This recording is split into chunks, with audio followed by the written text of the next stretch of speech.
जय हिंद। आज हम बात कर रहे हैं यूपी पुलिस के ऊपर। आप सबको जैसे पता है फिजिकल आने वाला है, पेपर सबने दे दिया होगा और क्या पता देने वाले होंगे।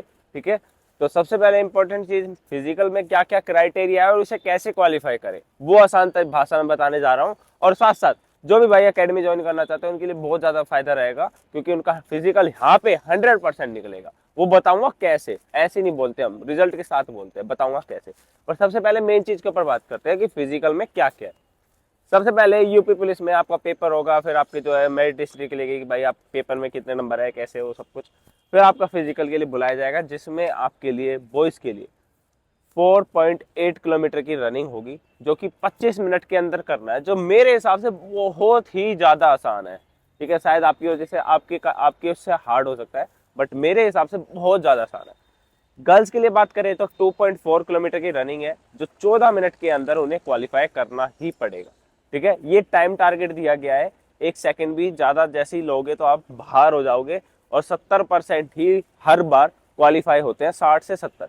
30% में हमें नहीं आना, हमें वो 70% के अंदर ही आना है। उसके लिए हमें बहुत मेहनत करनी पड़ेगी। और मेहनत करने के लिए ही मैं आपको एक चीज बताने वाला हूँ। हमारा जो एसएससी जीडी का जो फिजिकल होता है, आप सबको शायद पता होगा, 5 किलोमीटर रनिंग होती है 24 मिनट के अंदर। उसमें उल्टा होता है, आपका होता है 4.8 किलोमीटर, उनका होता है 5 किलोमीटर। और आपको टाइम ज्यादा दिया जाता है, 1 मिनट 25 मिनट, उनको दिया जाता है 24 मिनट। मीटर भी बढ़ जाता है और टाइम कम हो जाता है। फिर भी हमारे हर बच्चे ने, सबने 20 मिनट 21 मिनट के अंदर फिजिकल वहां मार के आए हैं। ये प्रूफ के साथ हमने जो है अपना एसएससी का पूरा रिजल्ट डाला हुआ है, और एक भी बच्चा हमारा फेल नहीं हुआ एसएससी में। ये हमारा रिजल्ट है और हम इसी चीज के ऊपर बात करते हैं। ठीक है, इसी चीज के ऊपर हम बात करते हैं। हमारा ग्राउंड है, ठीक है, आप पीछे देख सकते हो, हमारे पीछे स्टेयर है। ठीक है, ये पूरा उधर तक स्टेयर है, ये हमारा पूरा उधर तक ग्राउंड है। उधर लॉन्ग जंप हाई जंप की पिट है, जिसमें हम अच्छे से एक्सरसाइज स्ट्रेंथ वर्क कर सकते हैं। ये कराना, ये दिखाया क्यों, ताकि आप देख सको कि हमारे यहाँ तैयारी कैसे होती है। स्टेयर वर्क बहुत ज्यादा जरूरी है, स्ट्रेंथ डेवलप करता है, बहुत कुछ करता है। रोड भी है, पहाड़ भी है, हर चीज है हमारे आसपास ही, और इस चीज की हम पूरी तैयारी कराते हैं। तो अगर आपको ज्वाइन करना हो और आपको बस ये है कि मेरे को फिजिकल निकालना है, चाहे उसके लिए मेरे को कुछ करना पड़े, तो भैया टाइम वेस्ट मत करना, ज्वाइन कर लेना, क्योंकि चुनाव के चक्कर में फिजिकल बहुत जल्दी होगा। ठीक है, आना का है हरियाणा के अंदर, गुरुग्राम डिस्ट्रिक्ट, सोहना ब्लॉक, सोहना बस स्टैंड पे सिर्फ आपको आना है। और मेरे को पहले खबर दे देना कि हमारे रहने खाने पीने की सारी सुविधा है। अभी हम बताने वाले हैं कि फिजिकल की तैयारी कैसे करनी है, अगर आप घर से करना चाहते हो। पर फिर भी जो आना चाहता है, रहने खाने पीने की पूरी सुविधा हमने की हुई है। पहले महीना आपका 8,000 फीस लगेगा, 8,000 रहना खाना पीना प्रैक्टिस सब कुछ मिला के A to Z चीजें। फिर उसके बाद अगले महीने से 6,000, स्टार्टिंग में 2,000 एडमिशन फीस लगता है। ठीक है, और खाना पीना खूब अच्छा है, कोई प्रॉब्लम नहीं होगी आपको, तीनों टाइम अच्छे से भरपेट खा सकते हो, कोई लिमिट नहीं होती। और रहने खाने की बढ़िया सुविधा करी हुई है, आप सब देख सकते हैं मेरे चैनल पे जाके, डिस्क्रिप्शन में जाके। अब बात करते हैं गर्ल्स के लिए। गर्ल्स के लिए कोई वो नहीं लगता फीस, एडमिशन फीस उनको 6,000 ही देना पड़ेगा पहले महीना, फिर अगले महीने भी 6,000। ठीक है, बस इतना ही होता है। गर्ल्स भी हमारे पास आ सकती है, रहने खाने पीने की सारी सुविधा की हुई है, और बढ़िया तैयारी हम कराते हैं। अब बात करते हैं जो भाई घर से ही तैयारी करना चाहते हैं, वो कैसे करें। देखो, हर बार का सिंपल रूल है, ये जो रनिंग है, लॉन्ग रनिंग जो है 5 किलोमीटर या 4.8 किलोमीटर, इनके लिए स्टेमिना होना बहुत ज्यादा जरूरी है। और स्टेमिना के लिए क्या कर सकते हो, खाने पीने पे और वर्कआउट पे ध्यान देना तो देखो पड़ेगा। अब वर्कआउट के अंदर लॉन्ग रनिंग होना बहुत ज्यादा जरूरी है।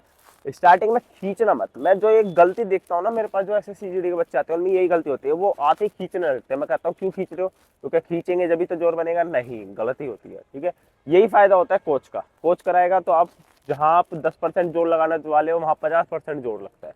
ठीक है, उससे आपका फिजिकल 100% निकलता है। ठीक है, इसलिए मैं बोल रहा हूँ आप ज्वाइन करो। दूसरी चीज, और अगर आप तैयारी कर रहे हो घर से, तो स्टार्टिंग में लॉन्ग रनिंग पे ही ध्यान देना, और स्लो, तेज नहीं भागना, स्लो। 1 घंटे में मान लो 15 राउंड, 16 राउंड, 17 राउंड, 18 राउंड, वो अपनी कैपेसिटी के हिसाब से, स्लो वाले बता रहा हूँ, स्लो। वरना जो थोड़ी सी एवरेज चल सकते हो, 20-22 राउंड निकालने की कोशिश करना। मेरे जो स्टूडेंट है 40 मिनट के अंदर, अभी भी जो मेरे पास स्टूडेंट है 40 मिनट के अंदर 23-24 राउंड निकालते हैं। ठीक है, पर राउंड 2 मिनट से भी ज्यादा, मतलब कम। ठीक है, तो इतना बढ़िया हमारा रिजल्ट है, और वो भी कौन निकालता है, जो 15 साल का लड़का है। ठीक है, आप सोच सकते हो हमारी तैयारी कैसी होती है। तो अब आगे बात करते हैं। लॉन्ग रनिंग के साथ साथ एक्सरसाइज होना बहुत ही ज्यादा इंपॉर्टेंट है। कितनी भी लॉन्ग रनिंग कर लेना, बट अगर आपने एक्सरसाइज नहीं करी तो वो लॉन्ग रनिंग बेकार हो जाएगी। एक्सरसाइज बहुत ही ज़्यादा ज़रूरी है, अच्छे से स्ट्रेचिंग करना, बॉडी को कूल डाउन करना, अच्छे से जो है लेग स्ट्रेच करना और हैंड मूवमेंट खोलना, ये सब होना ज़रूरी है। योगा भी करना ज़रूरी है। अब देखो लॉन्ग रनिंग के साथ साथ ये तो है नहीं डेली लॉन्ग रनिंग करोगे, कभी कभार कुछ और वर्क करना पड़ेगा। उसके लिए मैं आपको बता देता हूँ, पहाड़ पे जाना, पहाड़ है आपके नियर, कोई भी पहाड़ है चले जाओ, स्टेयर है स्टेयर चले जाओ, ठीक है। मिट्टी है कहीं, खेत वेत है, खेत में घुस जाओ, खेत में भागो, हैवी वर्कआउट करो। वरना वेट्स आते हैं, ठीक है, 400-500 रुपए के वेट आते हैं ऑनलाइन, 300 के भी मिल जाएंगे, हाथों के वेट, पैरों के वेट आते हैं, वो बांध के ग्राउंड में रनिंग करो, फिर देखना कमाल। पर शूज पे ध्यान रखना, शूज खराब होगा तो आपको बहुत ज्यादा दिक्कत होने वाली है, आने वाले टाइम में पैर वैर बहुत दर्द करेंगे। इसलिए मैं कहता हूँ कि भाई तैयारी जो करो एक डिसिप्लिन के साथ करो। दूसरी चीज, लॉन्ग रनिंग होते ही जैसे आपको लगता है कि भाई ज्यादा ही लॉन्ग रनिंग हो रहा है बॉडी के हिसाब से, तो आप जो है थोड़ा बहुत हल्का वर्क करना। डेली लॉन्ग रनिंग पे मत रहना, जैसे 2-3 लॉन्ग रनिंग कर लिया, फिर जो है हल्का वर्क कर लिया, 2-3 किलोमीटर इजी कर लिया, फिर अच्छे से एक्सरसाइज कर लिया, बस इतना कर लिया। लॉन्ग रनिंग कितना करना है, जैसे 1 घंटा, 1.5 घंटा, या 10 किलोमीटर या 15 किलोमीटर टारगेट रखना है, डेली टारगेट रखना है, स्पीड का टारगेट नहीं, किलोमीटर का या टाइम का, कि भाई मेरे को 10 किलोमीटर 1 घंटा रनिंग करनी है, ठीक है, बस मेरे को 1 घंटा रनिंग करनी है। मेरे को उसमें कोई ये नहीं करना कि 1 घंटे में मेरे को 20 किलोमीटर चाहिए तो चाहिए, वो वाला लफड़ा नहीं करना, ठीक है। एक घंटा रनिंग करनी है, ठीक है, 1 घंटा करनी है। 10 किलोमीटर रनिंग करनी है, ठीक है, 10 किलोमीटर रनिंग कर, कोई टाइम टारगेट नहीं 10 किलोमीटर में। जब किलोमीटर का टारगेट होगा, जब टाइम का टारगेट मत रखना, जब टाइम का टारगेट होगा, जब किलोमीटर का टारगेट मत रखना, ठीक है। अगर टारगेट एक को लेकर चलोगे तो आप बिल्कुल उसे कंप्लीट करोगे और अच्छे से कर पाओगे, और दोनों को लेकर चलोगे फिर दोनों में मार खा जाओगे, इस चीज का ध्यान रखना। फिर उसके बाद जैसे जैसे आपका फिजिकल नजदीक आ जाए, जब आप स्पीड वर्क करने लग जाना। स्पीड वर्क के लिए स्पेशली वीडियो निकालेंगे, क्यों, क्योंकि इसी के अंदर हम मिक्स कर देंगे तो स्पीड वर्कआउट और ऑफ सीजन सब बेकार हो जाएगा। स्पीड वर्कआउट के लिए हम बहुत जल्दी वीडियो निकालने वाले हैं, तो आप पहले ही हमें हमारे चैनल को सब्सक्राइब कर लो, स्पोर्ट बस्ती फिजिकल अकेडमी, जो हमारा मेन है स्पोर्ट बस्ती, तो इसको चैनल सब्सक्राइब कर लो। और कमेंट में जरूर बताना भी फिलहाल तुम्हारा टाइमिंग क्या आ रहा है, या तुम प्रैक्टिस कर रहे हो नहीं कर रहे। और मैं कह के चलूंगा कि भाई पेपर से पहले ही प्रैक्टिस चालू कर दो, टाइम वेस्ट ना करो, क्योंकि फिजिकली अगर तुम फिट रहोगे, थोड़ी बहुत एक्सरसाइज करते रहोगे, तो पेपर भी अच्छे से निकलेगा और माइंड भी फ्रेश रहेगा, और वर्क आपकी जो मेहनत है वो भी पहले से तैयारी रहेगी, पहले से पूरा इंप्रूवमेंट रहेगा, ठीक है। तो इस चीज पे ध्यान देना। और दूसरी चीज, टाइम वेस्ट मत करो भाई, ग्राउंड में आओ फटाफट, यहाँ पे आपकी फिजिकल की हम तैयारी कराएंगे। थोड़ा सा खर्चा करना है, एक बार खर्चा करना है और आपका फिजिकल पक्का है, ठीक है।